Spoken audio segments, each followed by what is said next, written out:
Mighty man, do you feel like the pressure of providing for your family is actually pulling you apart from the ones you love the most? This whole work life balance thing, is it real? Is it something that's just always going to be outside of your grasp? Well, in this video, I'm going to give you 4 reasons why this is so difficult for men to balance this thing out, to have harmony, so to speak. I'll talk about that, and 4 ways how you can fix it as well. So let's get into it. So for those of you who are new to the channel, my name is Calvin Gohard Richard. I have been coaching for 20 something years. I've owned 2 businesses. I've been having a team personal training fitness studio for the last 16 years. And I also coach men in Lionheart, and I've helped hundreds of men just like you um, live out their potential through their purpose, through their calling, and crush their calling. So this is live. Those who are catching it live, I'd love to interact with you. Drop some comments, questions, ahas, whatever it may be that's coming your way. As you know, I speak to the men, but of course, ladies tune in because sometimes they get tips on how to even serve and honor and love their man even better. So at the same time, you may have some tips that can help your guy too as well. So love to hear from you guys if you're live too. So let's get into it. So um, let me start with a story. So my fitness studio, I built that while I was working full time at a retirement resort. So I was there for 4 years. After losing everything in Hurricane Katrina, moving from New Orleans, I was a head strength and conditioning coach there. Came here, started working there. And to be honest, I didn't have. At some point in time, I thought about having a studio, when I was in New Orleans, like to train athletes. But I never thought about it actually when I got here.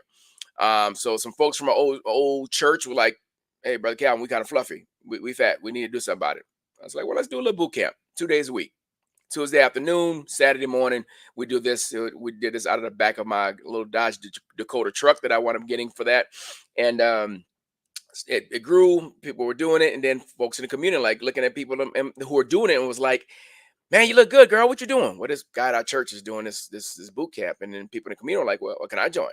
And so well, guess I need to do this for the community. So I opened it up to the community. First crew of people. I had 27 people sign up for my first boot camp.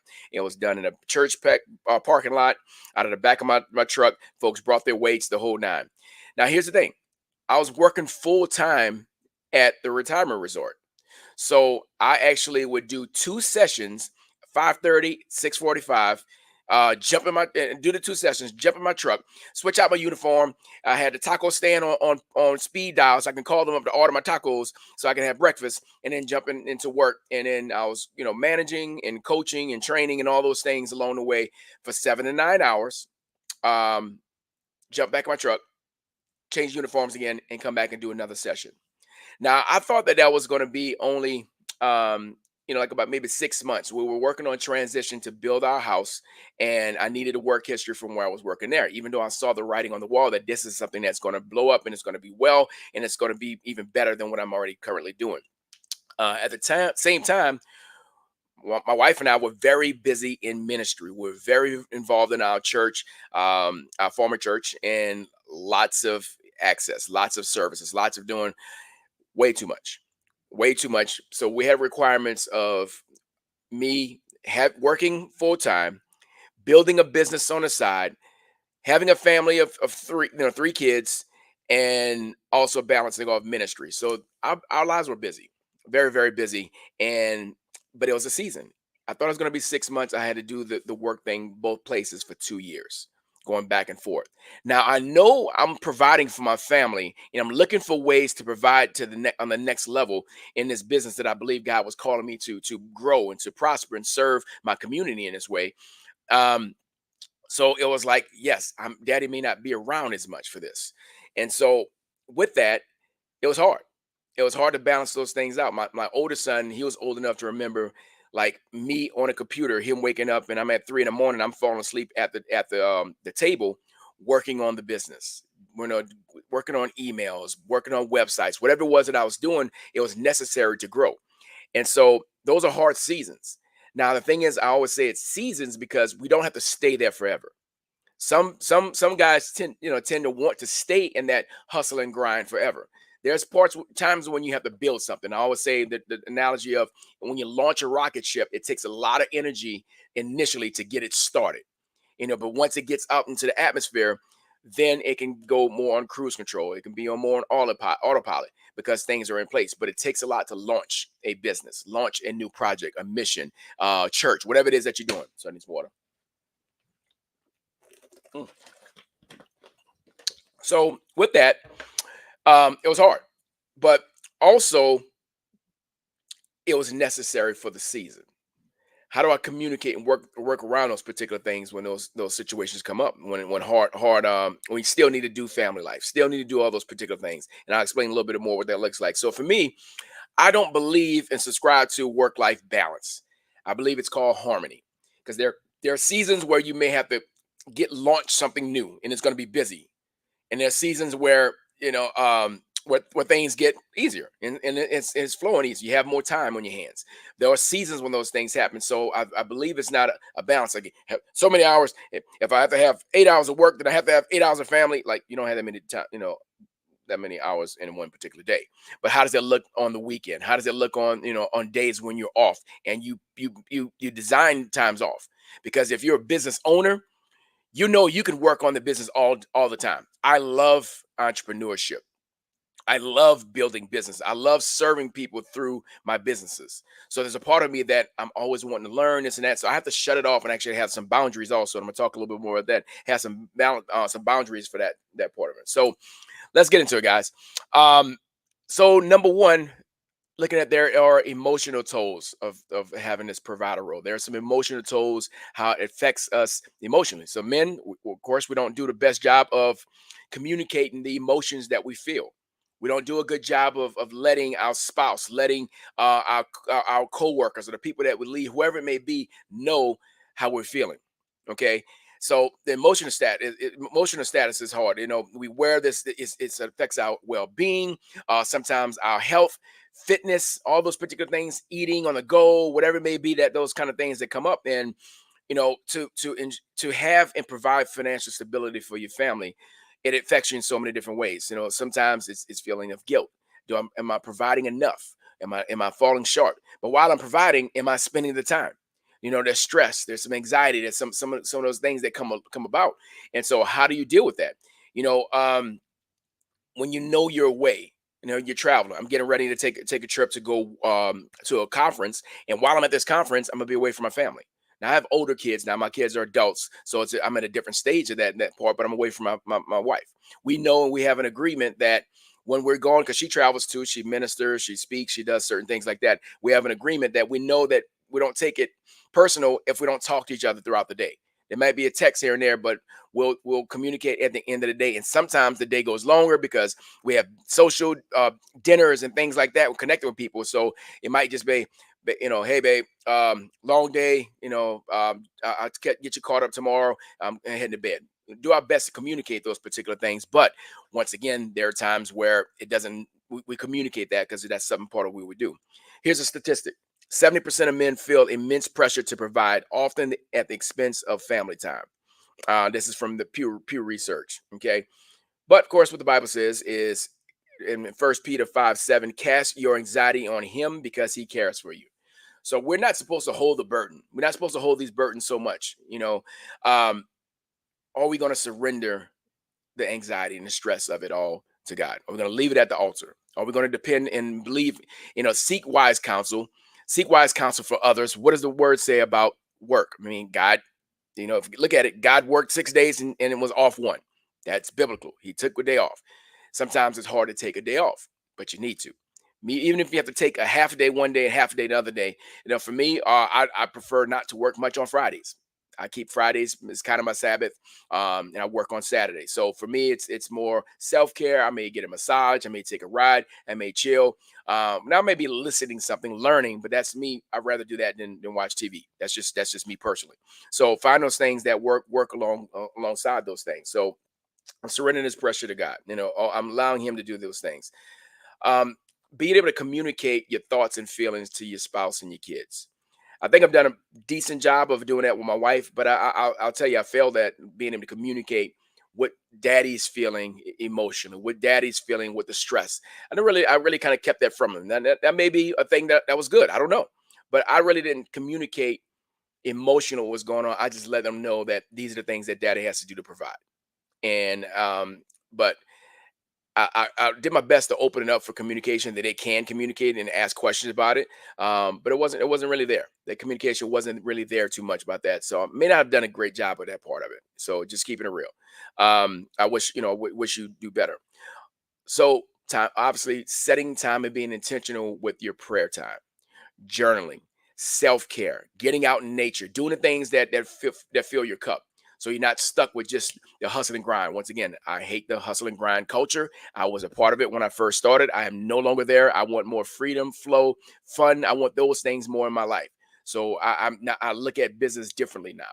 I look at the way I do those particular things differently. Another thing you can do is hire a coach, a mentor, being in some kind of small group, whether that be locally, like at your church, or in your community, maybe some men's groups that can serve you, or it could be online.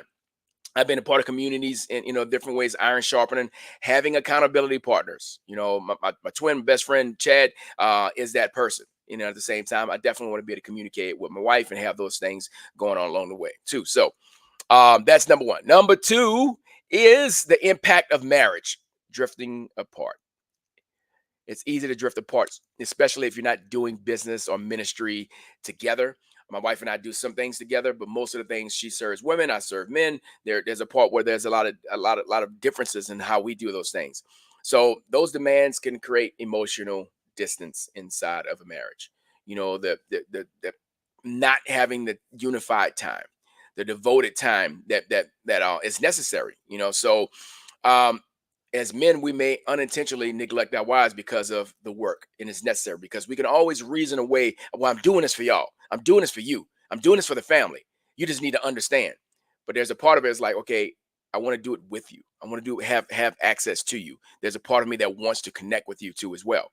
And so, and there's seasons where we failed at that. Okay, there's seasons where we've done pretty good at that.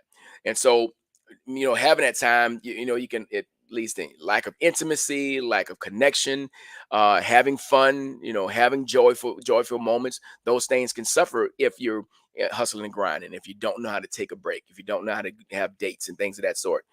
Here's a stat for you guys. 56% of married men report that work stress has negatively impacted their relationship at home or relationships at home. So wife and kids can be affected. 56% of men say that.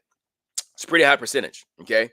Um, so what can we do to go against that? Obviously, we're supposed to love our husbands, love our wives as Christ loved the church. There is a sacrifice that we're supposed to do. There is a sacrifice for them. Okay. So at the same time, we have to also here's some action steps we need to be able to cherish some of these moments. Okay, prioritize.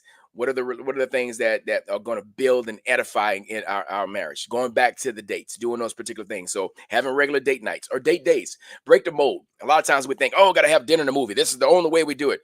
Sometimes it's going to lunch. Sometimes it's just taking a ride in the middle of the day.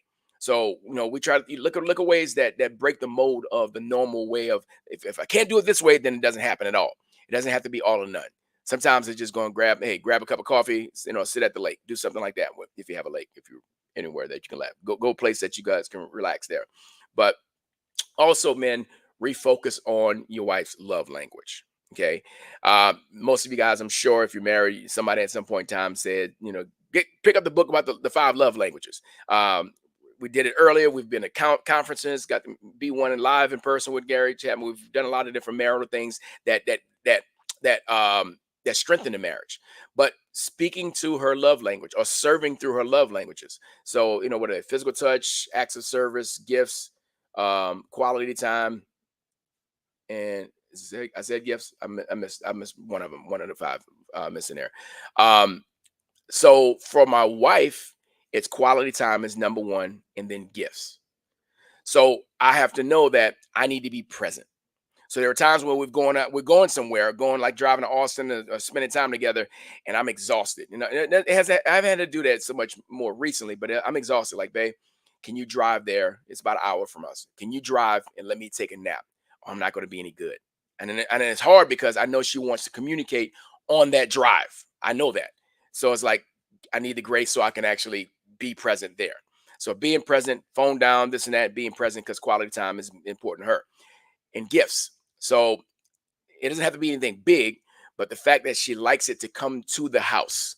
So like if I order something from Amazon, I don't order it to my studio. Like I order most of my stuff to come here, but something for her, a little, just a little gift, boom, send it right there to her to the house so that she can receive it for herself.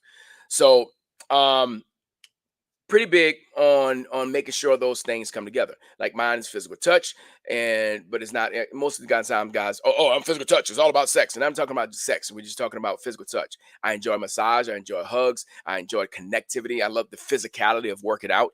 All those speak to my love language itself. But with that, words of affirmation, not from other folks. I really don't care about other folks, but I need words of affirmation from her. So also her knowing my love languages along the way is how we do that. But refocus on those particular things itself. And okay, what are the things that we need to be consistent at demonstrating our love and affection and communication and importance of the marriage? It has to be shown, not just talked about. All right. So number three, struggling to connect with your children.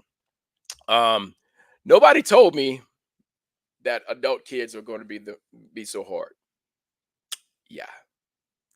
You talk about what's the hardest age when they're little kids and when they're teenagers and these adult kids be adulting. Okay. Mine are 26, 20, and 18. They're amazing kids. Don't get me wrong. I love my kids. They just sometimes make some really bad decisions. And I always say the older you get, the more you cost, the more your mistakes cost. It's them at age 15 making a mistake is one thing. Me at age 48 making a mistake can cost. Well, I'm talking about whether it's spiritual, legally, financial, those things affect most and affects them. So I have the pressure of having to make sure my mistakes. I have to be on my game. I have to be on my A game to be able to provide for them. And so, there's unintentional consequences of being a provider with our kids. So, missing out on meaningful moments. There's some things you're going to miss, but don't miss much. I'm gonna give this in action steps, but in regards to choosing a career or occupation or business that does not keep you from your family. So my first career was in athletic trainings and sports medicine. So the guy that a guy or gal that's on a sideline when somebody gets hurt, the first person out there to assess the injury, get them, and actually figure out what's going on, help fix it, rehab, and bring them back to play and things of that sort. So I did that for University of New Orleans. I was in grad school at Georgia State for those things. It was amazing. I love it. I miss it. There's so many things about athletic training that I miss. I love the blood. I love the emergency medicine. I love going out and spine boarding people and supporting the neck. Yes, I know it's for some people that's weird, but I enjoy that part of it. However, I saw the writing on the walls that if I'm going to be the sidelines of these professional athletes or collegiate athletes, I'm not going to be on the sidelines for my own kids. I kind of got a hint of that when I was in undergrad, but as time progressed, I just saw that. It was great when I was single. Went to Hawaii and all over the states. I mean, I've traveled all over the place, and if, as an athletic trainer, as part of the job. But I realized that all that travel was going to keep me away from my kids. And even if it was a home game, I might be home, but I'm not with them because I'm on the sidelines for these other people. So for me, it was a situation where I had to choose and switch my entire occupation. I moved from athletic training, sports medicine to strength and conditioning, where I didn't have to travel. And that was a big move to change and move according to the vision of how I wanted to be present for my kids. My parents were there for my sporting events and extracurricular and things of that sort, and I wanted to do the same thing. So I chose a career that allowed me to be present. So the same way, even my hours. So when I first started my fitness business, it was just me. I wasn't smart enough to hire coaches until about 7 years in, and should have been like 2 years in to hire coaches and bring other folks on to help. But initially, it was all me. Had those the had that schedule. So I coached every single session. I did all the sales, all the everything. But one thing I did was we never had Friday evenings. I didn't coach any Friday evenings. First of all, in Texas, not a good idea because Friday Night Lights is going to win out. So we didn't have any sessions. Still to this day, we don't have any Friday sessions. But I didn't do anything on Saturdays until I got a coach. So we have Saturday training sessions now too as well because Friday was family night. Friday, especially when my kids were little, we're going to Austin, going to San Antonio, go to jump parks, do these things. This is our family time, and we coveted that time. We protected that time. Even if the church was doing something, which was a very busy church, we did our absolute best to not be there. So that was our family time. So we, those boundaries were there. So in the same time, Saturday I was open. So I needed enough time to recover to make those things happen. So that one thing I did is not overload the business once I did it full time, so that I could be present for my family. So more than 60% of fathers feel that they spend too little time with the children due to work commitments. 60%, more than 60% feel like work is taking over and not spending time with the kids. So obviously, when you look at Ephesians 6:4, fathers, do not provoke your children to anger, instead bring them up in the training and instruction of the Lord. There's a part of us that we have a responsibility not to neglect them, not to anger them. Obviously, I'm talking about not disciplining. That's still part of the game. It's still being a disciplinarian in whatever form or fashion you see that's fit. So with that, we have to be present and be engaged. Get them to communicate. What things are going well in their life? What things are not going so well? But nurturing that spiritual and emotional growth, that mental growth, to provide them with opportunity to be strong in the things that they're doing. Okay, that is part of it. So also communicate short-term goals with them. Like when I talk about harmony, there are seasons where I'm going to have to be in the thing. There are seasons where I have to be in the thing. Meaning, I've got a project.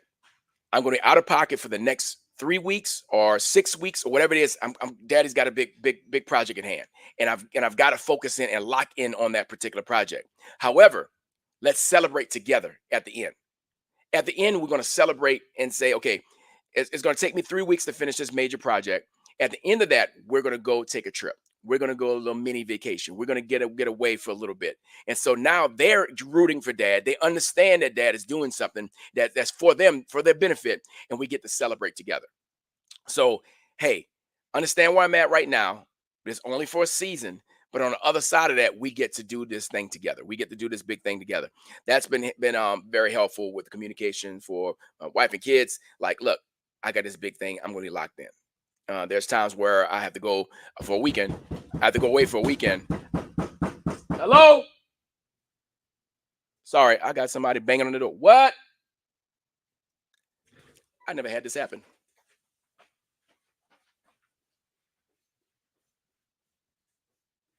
Hey, sorry, I'm in the middle of a call. That's right.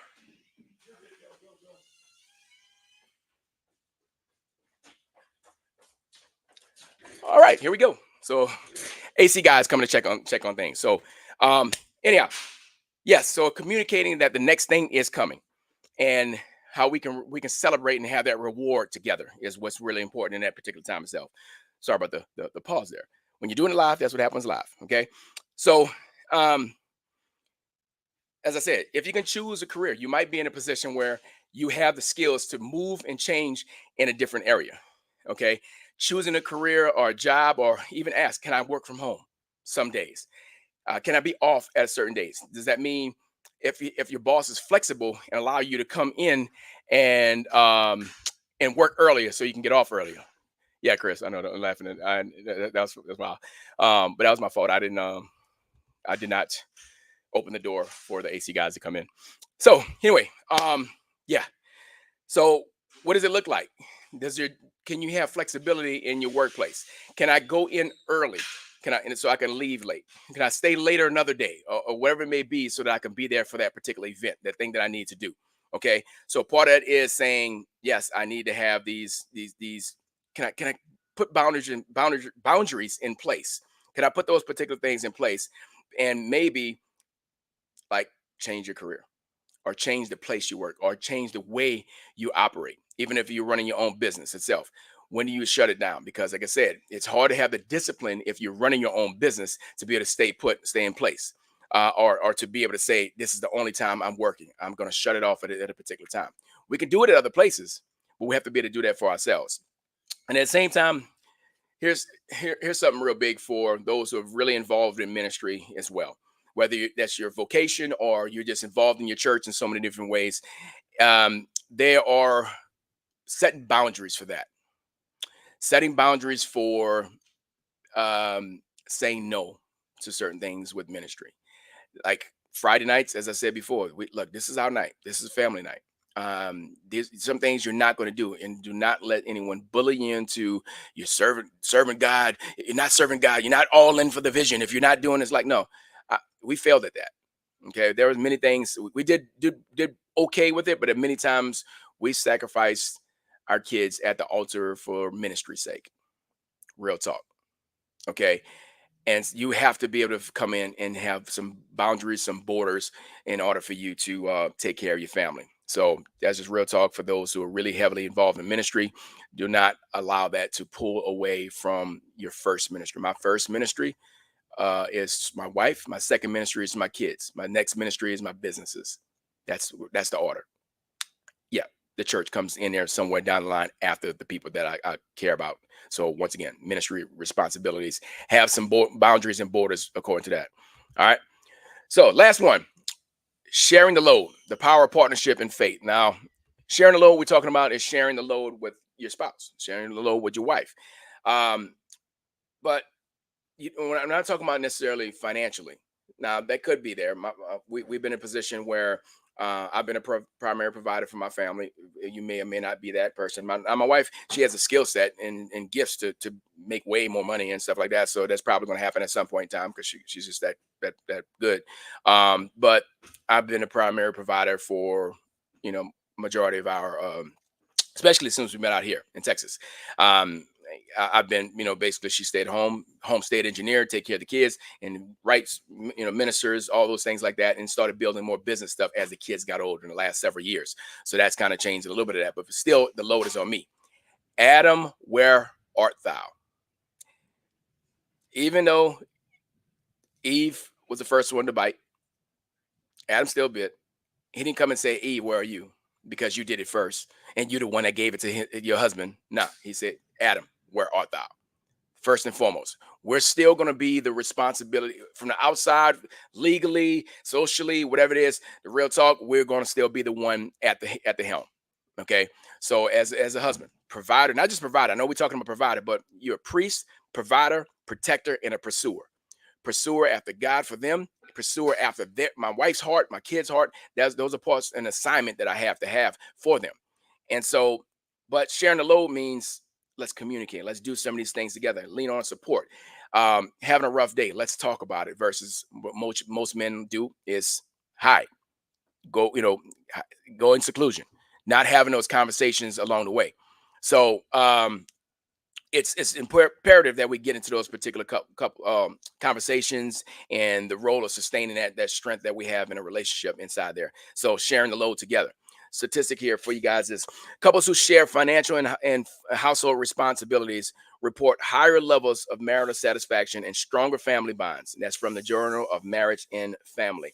So whether it's emotional, financial, look, if both of you are making more, you have money solves 100% of money problems. It does.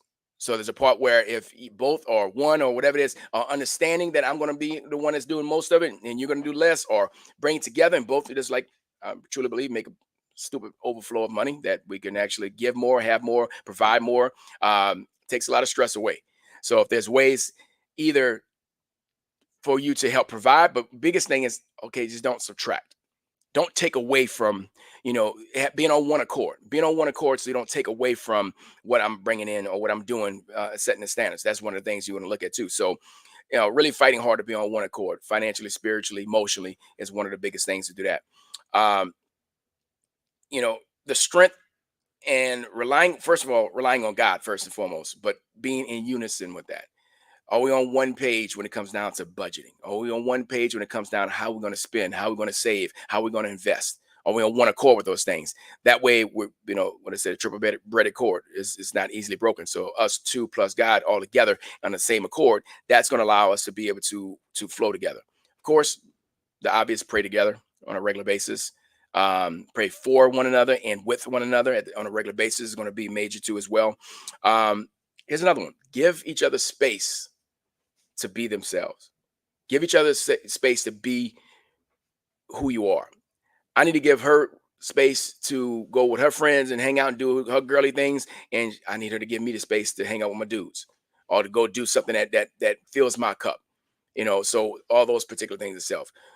Look, women need women group. There's things that I need to trust my wife to go and speak to other women about that she don't need to talk. She may not feel right with talking to me, and that's fine. I've got best friends, close friends that I can do the same thing. They can go to them and have conversations. But you have to have somebody. Men, you have to have somebody to talk to. Somebody. Coach, mentor, friend, iron sharpener, brother, father, whoever it may be. There's somebody we need to be able to communicate with, okay, and express what's going on, because that person is going to see, especially if it's somebody you trust, and they know they're going to see what you're not seeing. They're going to give you some insight and wisdom from what you're missing.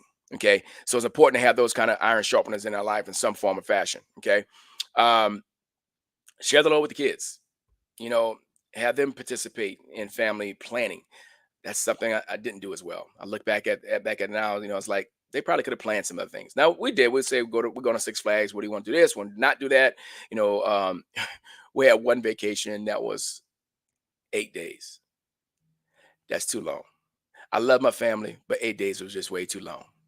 And we're just trying to fit stuff in, make stuff work. 8 days was too long. Just saying.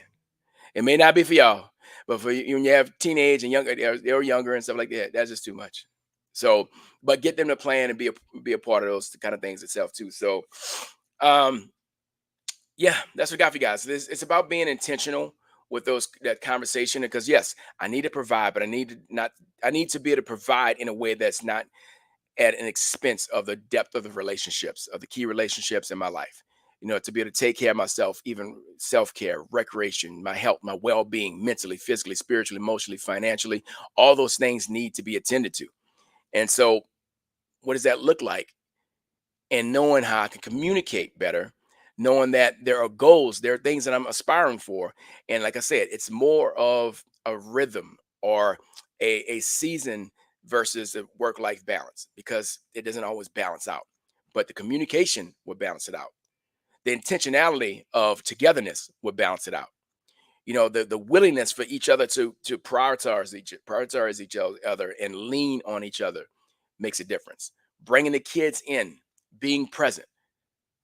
So my kids will tell you there's very little that I missed in their lives when it comes down to like sports. All of them play sports and the extracurricular things. That was by intention, and that was my intention to not miss things. Now I'm at the events. I probably missed out on some conversations.